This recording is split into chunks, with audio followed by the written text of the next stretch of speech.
When I first heard that the film Hardcore Henry was showing in Singapore, I was stoked.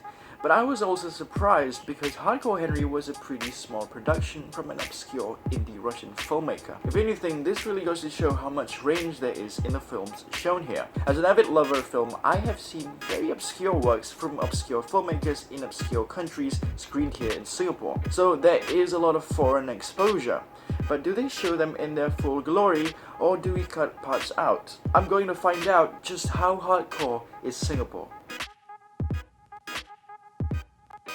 Now, one very big hurdle came up in trying to watch Hardcore Henry.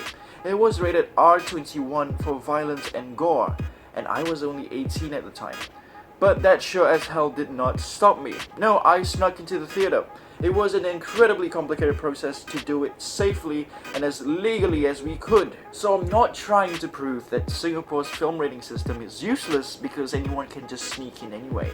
Not at all. It was a lot of unnecessary hard work that no sane person would willingly go through.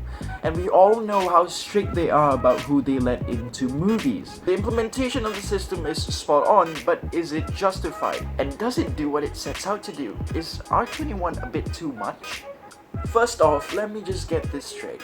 Hardcore Henry was a very violent movie. I've seen plenty of violent movies in my time, and I have no qualms in saying that this is the most graphically violent movie I have ever seen. Here, let me read off a scene description from IMDb.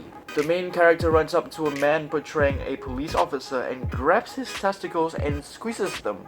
Because of his enhanced abilities, his squeeze bursts the man's genitals as he continues to shove the nightstick the officer has on him down the man's throat. It's all done in first person too, so it's all very up close and personal.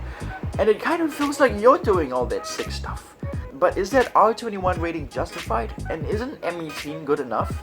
According to classification guidelines, violence and gore with strong impact is allowed if justified by context. However, the portrayal should not be excessive, gratuitous, or exploitative. Hardcore Henry was very excessive, gratuitous, and exploitative. So in the regard of the guidelines, it makes sense that it was an M18. But come on, are those 3 extra years really doing anything?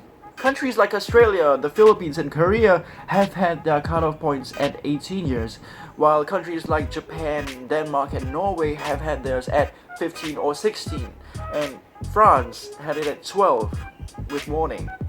Good lord, France. So yes, Singapore seems to be the strictest amongst all the countries Hardcore Henry was released in. That is if we don't count Malaysia, who totally just banned it. Yes, we gave it a stricter rating than those other countries, but we still screened it without taking anything out. Trust me, if you saw this movie, you really wouldn't want a minor to see it either.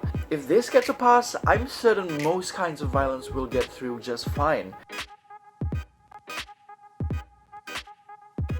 Besides, anything more violent than this?